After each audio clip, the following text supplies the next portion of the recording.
Okay, hello student, we will start our chapter 3 human reproduction of biology. Now today we will study about the gametogenesis. What is gametogenesis? The primary sex organ, the testes in male and ovary in female produce a gamete. ठीक है, तो अब देखो primary sex organ जो होते हैं testis mail में और ओवरी जो फीमेल में, उसे हम प्राइमरी सेक्स ऑर्गन क्यों कहते हैं? क्योंकि ये जो है हमारे बर्थ के समय से जो है ये हमारे अंदर प्रेजेंट होती है बट नॉट इन वर्क। वो जो है स्पर्म प्रोड्यूस नहीं करती है और ओवरी जो है ओवम प्रोड्यूस नहीं करते हैं।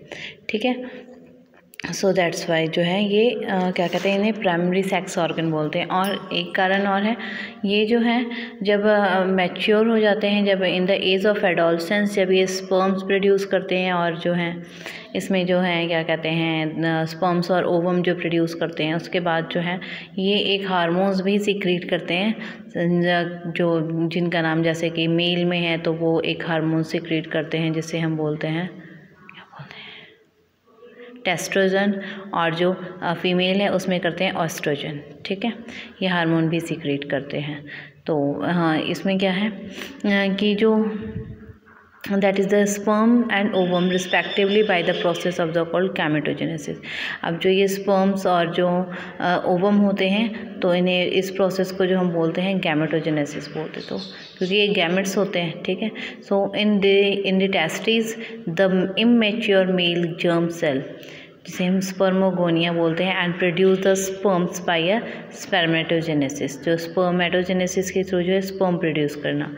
सो that begins the at the puberty period. अब मैंने अभी आपको बताया कि हमारे प्यूबर्टी पीरियड के ड्यूरिंग जो है ये स्टार्ट होता है। ओके, द स्पर्मेटोगोनिया जिसे हम स्पर्मेटोजेनियम गोनियम भी बोलते हैं, sorry, the present on the inside wall, जो ये प्रेजेंट होते हैं inside wall of the seminiferous tubule. Seminiferous tubule के जो है इस वॉल के इनसाइड होते हैं। So inside the wall of the seminiferous tubules multiply by the meiotic division, और ये मल्टीप्लाई होते हैं by a meiotic division and increase in number, और उससे जो है उनका नंबर जो है इंक्रीज होता है।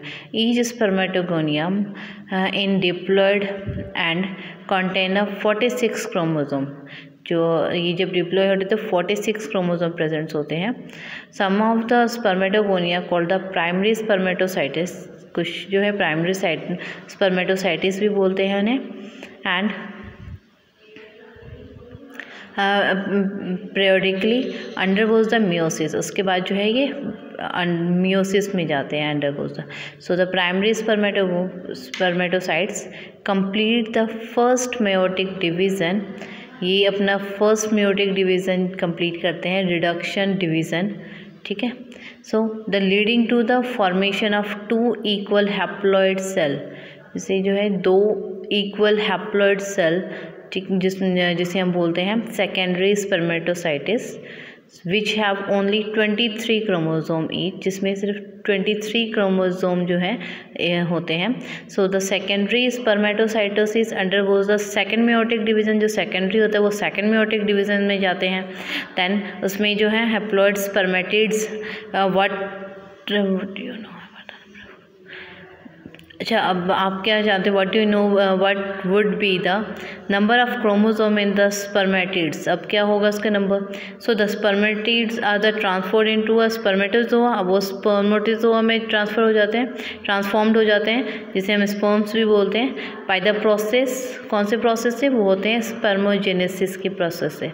सो after the spermiogenesis sperms had become embedded. जो स्पर्म का हेड बनता है वो एम्बेडेड होता है in the sterile cells, steroly cell, and the finally released from the seminiferous tubules by the process is called the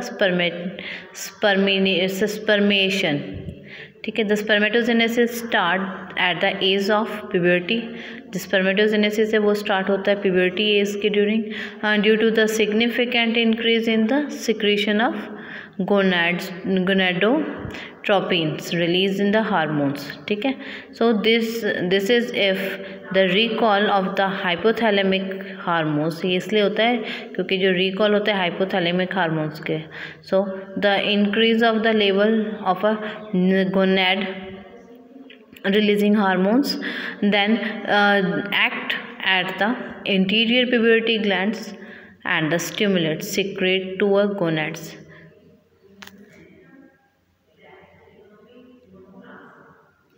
Okay, secrete the gonads.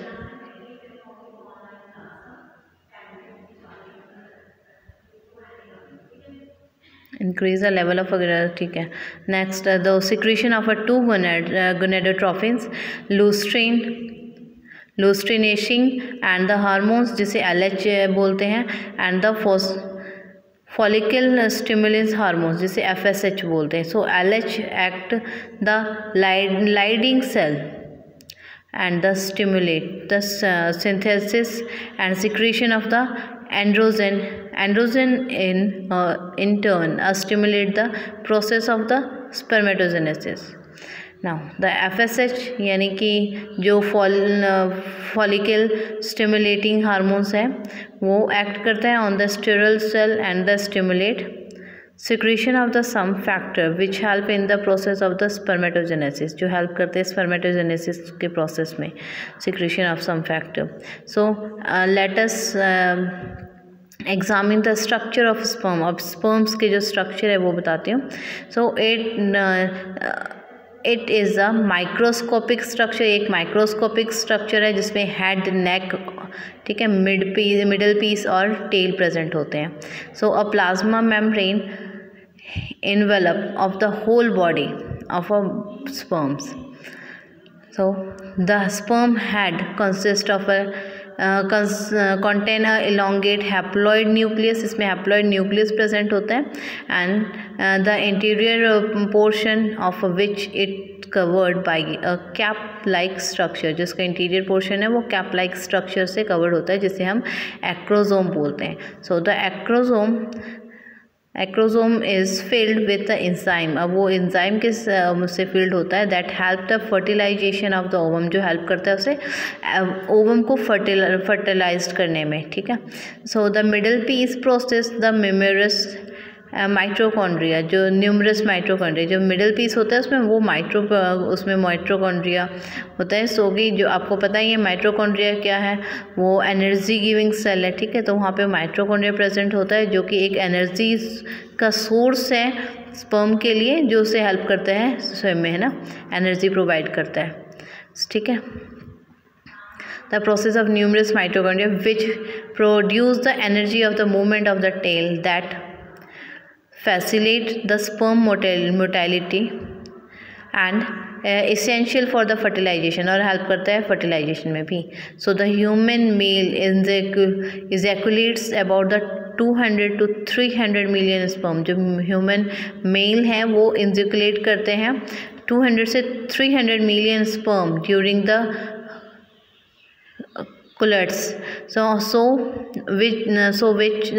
Of which for the normal fertility, at least 60% sperms must have normal shaped. 60% के जो है normal shaped होते हैं and size, and at least 40% of them must show the vigorous mortality.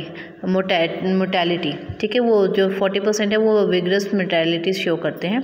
So sperm release from the seminiferous tubules. Sperm release होते हैं seminal ferrous tubules से और transfer होते हैं बाय एक्सेसरी डक्ट. ठीक है, और secretion of the epidermis, vas deferentia, seminal vessels and prostate are the essential maturation of the motility of sperms. ठीक है, so the seminal plasma along with the sperm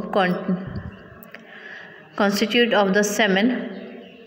The function of the male sex accessory duct and the glands are maintained by the testicular hormones, जिसे हम बोलेंगे androgen, so the process of the formation of mature female gamete is called the oogenesis। अब यहाँ पे जो है देखो ये स्पर्म के बारे में था, अब जो प्रोसेस है जिसमें फीमेल गैमेट जो फॉर्म होता है उसे बोलते हैं oogenesis। ये मैं आपको नेक्स्ट क्लास में बताऊंगी, ठीक है। आज सिर्फ हम पढ़ेंगे स्पर्मेटोजेनेसिस के बारे में, ओके।